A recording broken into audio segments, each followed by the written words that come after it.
السلام عليكم ورحمة الله وبركاته. هلكا أد نقل سعوتان واسم بيديا هلكا يوتيوب كان كلنا هاي أد نقل سعوكرتان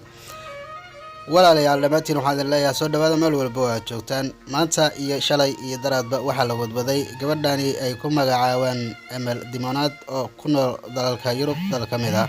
taasi oo la sheegay in laga baahiyay sawir iyada oo xiran dhagdhago kristaanka xiran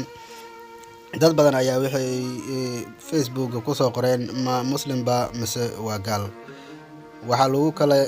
yaaban yahay ama dadkii ay ku wareersan yihiin inay qoftaani qof muslina tahay iyo in qof kale tahay hadda koorna waxa la socotaan in ay qoftaani wiil ay la socoto waa jaaraba oo Afrikaan ah ay isku dhaceen kadibna gabdho kale oo Afrikaan ah ay bagi xabad ka tumeen dabadeedna iyadoo oo barbararan meelaha soo dhigi jirtay ama soo fadhiisay jirtay oo waa la idilay iyo sidaan ay la yeelay marna iyadoo gabar kale oo Soomaaliya ay haystaan ay iscaay jireen ayaa social media lagu wareejin jiray muuqaalkan ay ujeedaan ninkani habka ay siinaysa dhukanaysa u oynayso qof kale ma aha waa ninkii fanaanka ahaa ee Tanzaniyaanka Dimonad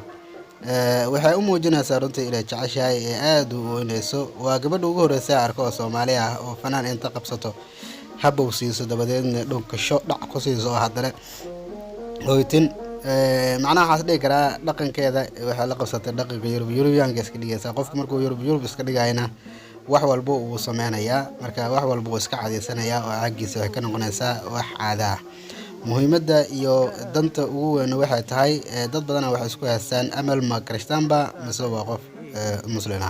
waxay la sawran tahay ama page-kiisa soo dhigay Shiina Cole in kala yiraahdo faaqlaha Facebook iyo gabadhan ayadana la yiraahdo Najur Calaale Shiina Cole mar dhaxdaas waxaa jirtay sheeko u dhaxaysay Najur Calaale iyo Idris Cabdi iyo Kingi CK ay u dhaxaysay oo ahaa in markaas ay isku haysteen kadibna ay gadaalkii dambe markay sheekadii ay u socon weeday ee dhaheen sheekadaasi baraangi ay ahayd oo aan isla ogeyn si aan Facebook ama YouTube ka lacag ugu sameeyno baa u sameeynay naftarkiisa Shiina Cole uu ka hadlay arintaasi oo wuxuu ka yiri Najoo Calaale Idris Cabdi iyo CK ay waxa ay ka aruursatay wixii farandaysteen oo macaamila isbuuc gudaheeda ayana waxay ku gaartay 100,000 oo soo gareeb ay ku heshay wallahi aniga ima soo marto oo aniga waxba igama qaado maantana garabkiisa ayaa fadhisaa oo waxa weeye wuxuu taagay asig naftirkiisa hal ugu yaaco qofta oo soo gareeb hal oo saaro marka aad baan idin sameeynaa marka muhiimaddu waxay tahay amal Dimonad ma qof muslim ah mise waa qof gaal ah sida oo aragnayo gabar Soomaaliyeed oo qurbaha timid mardhow noocan noqotay oo qaabkan la qabsatay dad baa waxay leeyihiin amal katiinad dhagadhago ama waxa uu xiran oo kristaan ah muslim ma gaal waaye fiidiyogan u jeedin wuxuu Shiina Cole oo ka hadlay waxay tahay in dhagadhagaas ay saneen dhagadhago kristaanka ama calaamada kristaanka ay saneen haddana dhagahaasna ay yihiin isla dhagihii ay wadatay oo labada dhinac laga jaray ama laga gooyay marka kristaan ama gaal maxaa lagu noqdaa oo kaliya ma dhagadhaga la xirtaa mise waxa lagu noqdaa qaabkaagii iyo dhaqankaagii oo aad bedesho gabadhani waa ay qaaban tahay oo waxay wadataa dareeskaasi fiidiyoyadan iska daayay fiidiyoyo kale oo ka daran oo ka halis badan ayaa soo dhigta iyo sabara ka qasi qaab daranba dadka hadda waxaan u maleynaysaa inayna fiirinaynin qofkaani qaabnaantiisa iyo dharka uu wato iyo dumarnimadiisa inay fiirinaynin ay fiirinayaan oo kaliya qofka inay ka muuqato oo kaliya calaamad kristaana qofkana sidaasi ayuu ku gaaloobay ayay leeyihiin qofkan hadda maxaaba u asturan masaan ay muslim ku tahay qofka muslimka ah ama qofka dumar ahaado ama rag ahaado waliba kuwa dumarka ah muslimiinta sheegta in badan hadii aan Soomaalida kaliya aanan ka hadlin oo ajaanibta kale muslimiinta aan ka hadalno in badan waxa arkaysaa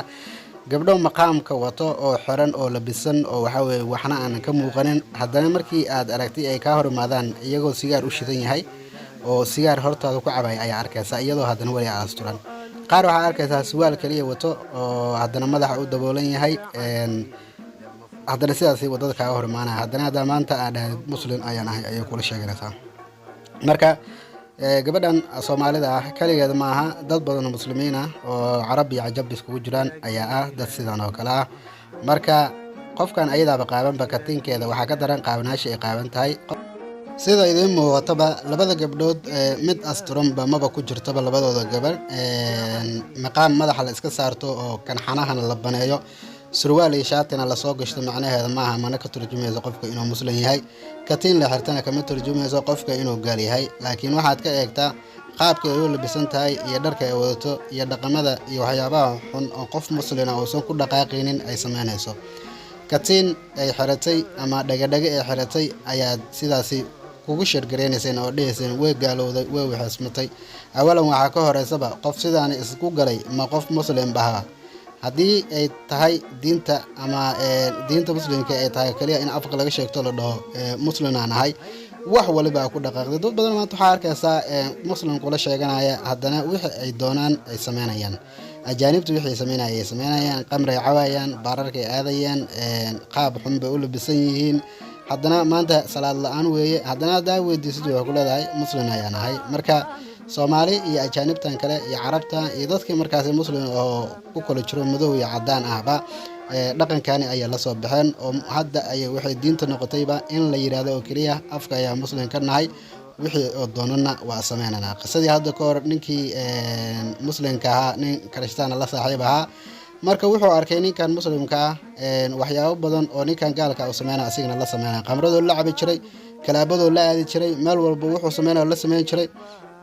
markii ninka kiristaanka wuxuu yiri ninkan muslimka miyaa waxaan sameynaya, hadduu waxaan sameynayaba dee iska gal diintiisa iska gal haddii waxaan ay ogol yihiin. markii loo tagay sheekii oo weydiiyey wuxuu dhahay diintu cali heestoo kale ayaan rabaa oo qamradii aan cabi karo waxaan cabi karo. marka dhaqanka wuxuu ku tusaysaa qofka muslimka sheeganayo haddiisan uusan muslimnimadiisa uusan ku ekaanaynin uu sameynayo waxyaabihii alla ka reebay, taasi macnaheeda maaha inaa afka ka sheegatid oo keliya. marka qoftan haddii dhaga xiratana wax macnaa ma sameynayso, qaabka u labisanta ayaaba kasii daran iyo waxyaabaha ay bulshada dhexdeeda ku heeso. inta badanaana hadda sanadadan dambena waxaa u malaynaysaa dadkii ama bulshada Soomaaliyeed in ayba faafinayaan xumaanta oo kaliya aysan jecleen wanaagga inay faafiyaan. amal iyo gabadhan Najuu ee dhahan iyada naftirkeeda ma asturna, Najuuda naftirkeeda labadooduba waa laba qaaban. marka intiida badana bulshada Soomaaliyeed waxaan leeyahay anoo warkii soo gabagabeynaya aanan ku dheeraanaynin. qofkan way tagtay way talaabsatay, marka haddii aad qaadaan oo sii wadwadaan xabad ka faa'iidi maysaan. iyadana waxay taagan tahay muslim aan ahay, katiin ma ahe calaamada kirishtaanka ma ahayn iyo waa soo jejebiyey iyo waxaas. haddii aad muslim tahay oo ilaahay kula ogyahay oo qof muslim aad tahay, waxaan ku leenahay dib iskugu noqo oo waxa weeye jirkaaga astur, cawradaada astur. taasi wax ku dhaanta ma laha adduun iyo aakhiraba. waa baraadarkiina oo mar walba idinkaga tagay inaad wanaagga faafisaan, xumaantana aad iska daysaan. qofkii haddii uu shakhsi ahaantiisa uu dharka u dhigto wuxuu doono xirto, ha ku mashquulina, asiga iyo ilaahiisi ayaa isla xisaabtamayo. idinkana mashquulka iyo faafinta aad faafinaysaan iyo sii weynaynta aad sii weynaynaysaan waa inaad ka daysaan. dad badan oo waxaa jiro waxyaabo badan marka ugu horeyso wax yar sameeya, markay arkaan in la bubuuninayana ay ba markaasi